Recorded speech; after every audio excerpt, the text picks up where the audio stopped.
محمد يا رسول الله يا حبيب الله يا رسول الله يا حبيب الله يا نبي الله محمد.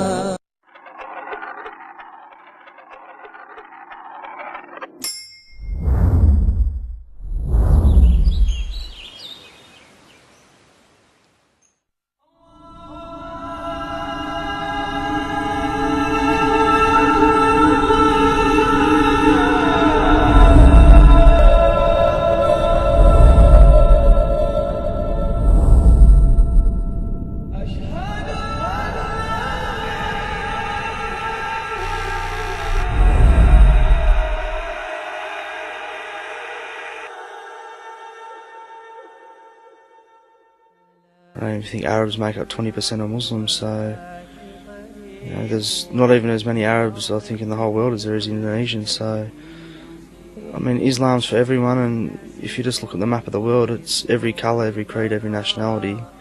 I went through a period of about 5 or 6 years of my life where, basically, if you were to look at me, you'd say he's a scum of the earth, and that's the way I was treated, and that's what I was, and it was from my own hand. I destroyed my family, I destroyed myself, I destroyed anything that I ever care about, and I kept on going down and down and further down in life until I was at the bottom of the barrel. I was pretty much the worst people, and certain things happened to me that I don't want to elaborate on too much further here, because as a Muslim's meant to conceal his sins, and I'm not too proud of how I used to be. But there came a point where I asked God to save me from what was going to happen to me. I was either going to get killed or certain things, and I said to myself, I'll have to do it now, mate. There's no turning back, Muhammad. You've come to this point in your life where last part has God Almighty shown you, I must admit I did have a lot of the believed in a lot of the negative stereotypes about Islam, such as sort of the irrational, the terrorist, misogynist type attitude of Muslims. And when I found this was not the case, that it spurned more interest. And well, what else don't I know? And the Muslims actually that I met, like the first time I actually had that human contact with Islam and Muslims, they were actually some of the finest human beings that I'd met, and it was quite shocking to me, actually.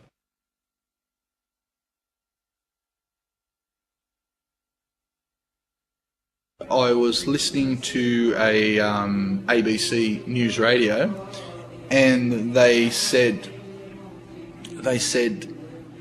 that a Queensland company had just marketed a special honey, a medicinal honey, because honey has a lot of antibacterial properties.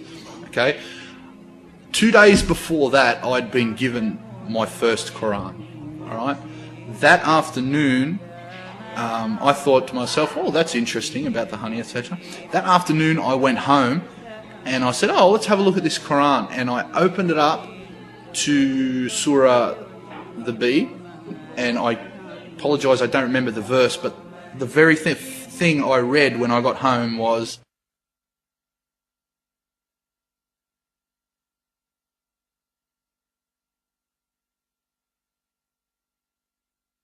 and that blew me away. I mean, wow.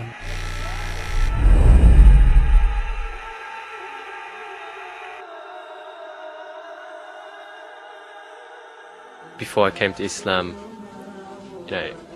what you see on the news and what you hear, it's the same thing that someone who's ignorant of the religion and doesn't really pick up a book and start reading about the religion would have. Like those same ideas, terrorists, just Arabs and so forth, blah blah blah. So it wasn't too good of a view, but the fact that I knew some Muslims kind of balanced that out. There was a time when I was just doing some vacation employment at uni, and there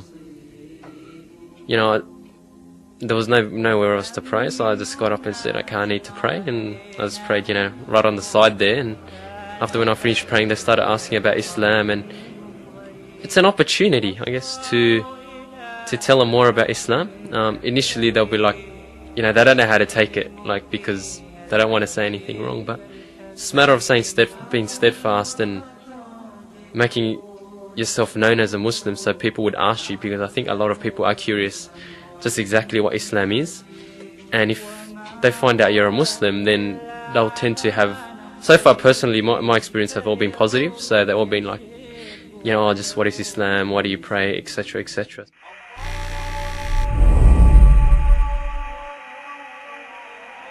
Islam began in Indonesia through tradesmen. The honesty of these tradesmen in their business dealings and their manners sort of made them stand out in that society. And so when the message of Islam came, it was easy for them to accept. Previously, Indonesians worshipped idols, which meant when Islam came to them, it made sense to them.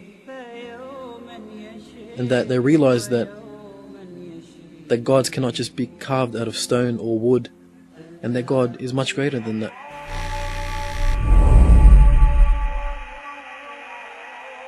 Islam is one, and that's what I really love about Islam. It doesn't matter what color you are, doesn't matter what religion you come from. It invites everybody in, and it's very different to what the Jewish people teach you as well. So that was another reason why I actually came here, because in like a sense, it sort of makes sense, because it starts from Adam and it goes all the way to the last prophet, and that involves everyone. It involves all religions that believe in God.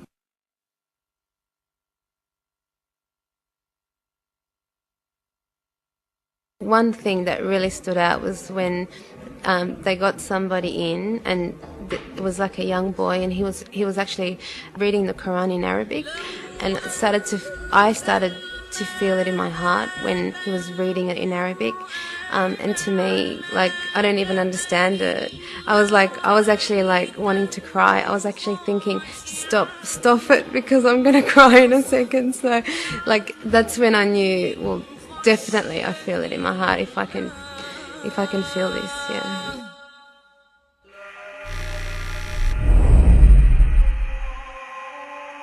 A lot of people don't like change. But if Muslims lived the way the Prophet ﷺ lived, how could anyone not accept Islam? And this is the most important thing, that Muslims hold the torch, and they must, show the rest of the world that, this is how Muslims are, this is how Muslims should be. One of those things where I'd left home early and had a good upbringing, and I knew right from wrong, but I wanted to get a taste of life, and alhamdulillah, Allah saved me, at a young age, rather than going into the bad things in life.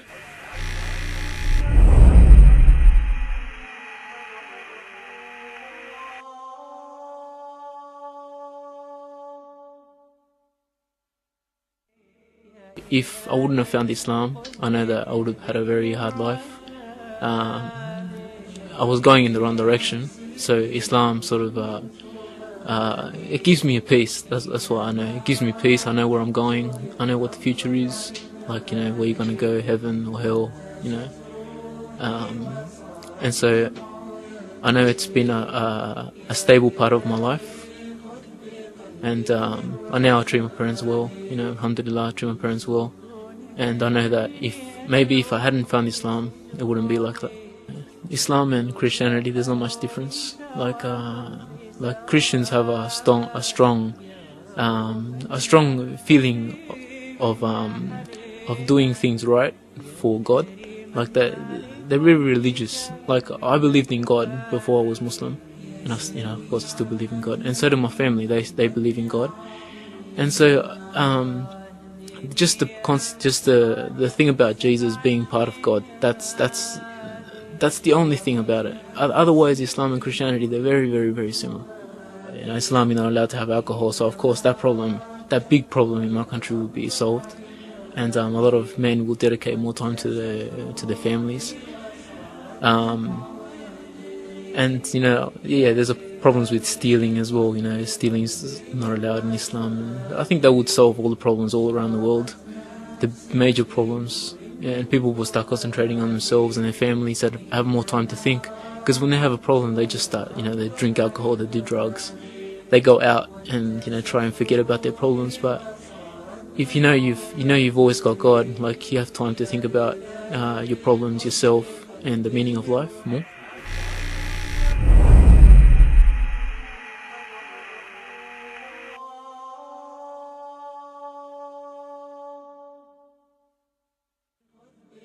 I was a practicing Christian. I had a lot of questions, however. A lot of things didn't sit well with me, and I had a lot of questions that I asked of the priest, and I found that there weren't the answers there. So I definitely found Islam to be very different from what I'd previously believed, but I also found it to be authentic. An authentic religion, because I'm a very analytical sort of person, and when I do something, I like to research it and ask all the questions. And I found that with Islam, I could ask those questions and they'd be answered, whereas previously as a Christian, they'd just be dismissed, with a smile or with a comment like, "Oh, you don't need to know about that," and things like that. I mean, actually, Islam put humanity in my heart. It really did. Like previously.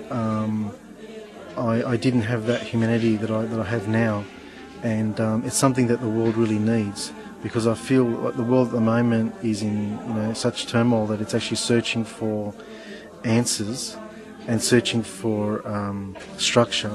People actually need answers to the questions. I've seen a lot of people who have had a lot of money and a lot of power, and they still don't have that fulfillment. Their soul's still searching for those answers that they can't get. And Islam offers all those things. It offers the guidance of God to humankind, and it puts that humanity in the practicing Muslim's heart, so that the interaction between the different races and cultures is a harmonious one.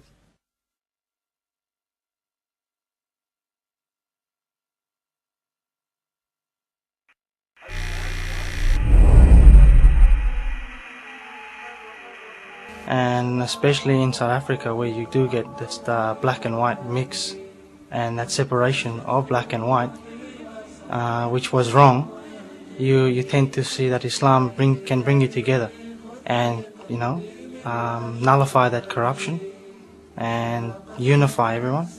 So Islam is generally, well, I feel it's for everyone for sure. A universal message of Tawheed was brought to everyone by the Prophet ﷺ, and especially from South Africa, where you do have black, white, coloured, multicultural like Australia, definitely for everyone, and unites everyone on that basis. Until you learn Islam, until you put it into your life, until you start practicing Islam as a true Muslim should, you then see what the real life is, and what life is all about, and what your aims and objectives are. And Islam has shown me that and taken me away from all the fitna that I was in. And alhamdulillah, with Islam on your side, it's a guard. So you just keep to your religion, you be firm, you keep regular attendance to lessons, and you just keep in that strong environment with good Muslim people.